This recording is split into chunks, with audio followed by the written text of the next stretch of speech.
lang na kung tawagin ng mga residente ng Vista Verde Executive Village ang kanilang lugar tuwing bumabaha.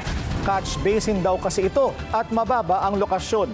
Yan ang agenda report ni Lian Bustillos. Nasa linya mula sa Cainta, Rizal. Lian, umuulan pa ba dyan sa pwesto mo? Tama ka, Willard. Isla Verde nga kung tawagin ng ilang residente ng Vista Verde Executive Village sa Barangay San Isidro sa Cainta, Rizal ang kanilang komunidad. Tuwing masama raw kasi ang panahon, expected na raw nila ang lampas tuhod at hanggang bewang na pagbaha.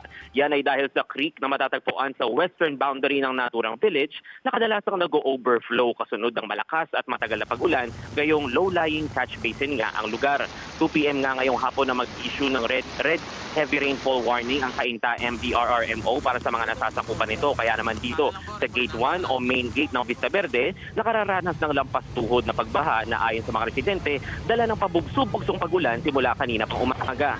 10 a.m. na mag-anunsyo si Cainta Mayor Kit Nieto ng suspension sa lahat ng pampubliko at pribadong paaralan sa bayan kung kaya't nakapasok na ang mga estudyante sa kanilang paaralan at ang ilan nakasama nga nating mga stranded dito sa Gate 1. Kasama natin sila maghintay ng rescue post na siya namang idineploy ng mga opisyal ng komunidad para sa mga residenteng nais pa rin bumalik sa kanilang tahanan. Willard, binubuo kasi ng 9 phases itong naturang village. Sa Granada Street sa Phase 1, aabot na raw sa baywang ang baha habang may phases naman tulad ng Phases 7 to 9 na nakararanas lamang ng gutter deep o halos walang pagbaha. Idineploy ang mga rescue boats na ito gayong kahit SUVs ay hirap na suungin ang hanggang baywang na baha sa ilang bahagi ng village.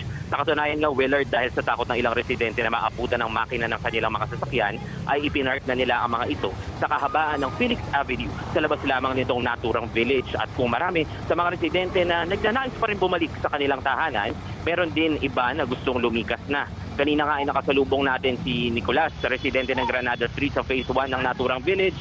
At kasama ang kanyang kaibigan na si Daniel, isinakay nila ang kanilang mga alagang aso sa batya at mano-manong iniligas sa mga ito palabas ng village. Sa bungalow style kasi na bahay ni Nicolas, hanggang bewang na raw ang baha at wala nang maligtas na matutungtungan ng kanyang mga alagang aso. At Willard, tinanong natin siya ano ang kanyang nararamdaman. Gayong halos kalahati na ng bahay nito ang nalubog sa baha. Pero si Nicolas, nakangiti lamang siyang sumagot sa atin. Parang to, hurt na lang sa kami niya, lagi binabaha dito. Parang nung kailan lang po, binahak ko kami. Tapos kakalinit na po, sa po, binahak mo ulit kami. Kaya nakakawa rin po yung ibang hindi ba nakaka-recover. Samantala, as of 6:49 p.m., humina ng bahagya ang ulan dito sa Vista Verde at batay sa huling ulat ng Cainta DRRMO, nananatili pa rin ang above gutter to knee deep na baha sa Gruar to Vista Verde. Above gutter deep na baha din ang nararanasan sa Ortigas Avenue, partikular sa bahagi ng Don Mariano at ROTC. Below gutter deep naman ang baha sa A. Bonifacio habang gutter deep naman sa ilang bahagi ng East Bank Road. Nag-deploy din ang tatlong 12-wheeler truck sa Imelda Avenue upang sumaklolo sa mga stranded commuters at nakaki ng Santa Lucia hanggang Junction at pabalik. Puntod din ang malakas na pag-ulan ngayong hapon, may naiulat na bumigay na creek wall sa San Francisco Street ng Brookside Division na siya namang tinambakan ng sandbags ng Cainta Engineering Department bilang pansamantalang solusyon.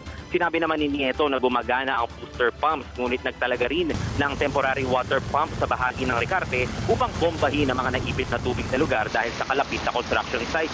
Nagtalaga rin ng augmentation team sa Bully Creek upang tumulong sa paghakot ng mga basurang naipit sa lugar.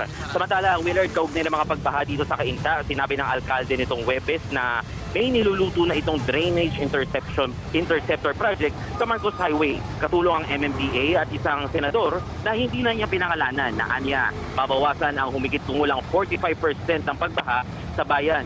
Inaasahan raw na mag-umpisa itong proyekto na ito ngayong taon na layong i-divert ang tubig diretso sa Marikina River upang maiwasan ang pagiging catch basin ng mga subdivision tulad nitong Vista Verde sa Cainta. Alinsunod din sa utos ng palasyo, suspendido na ang classes in all levels sa pampubliko at pribadong paaralan dito sa bayan ng Cainta. Balik sa iyo, Willard. Maraming salamat, Lian Bustillos. Nasa linya mula sa Cainta, Rizal.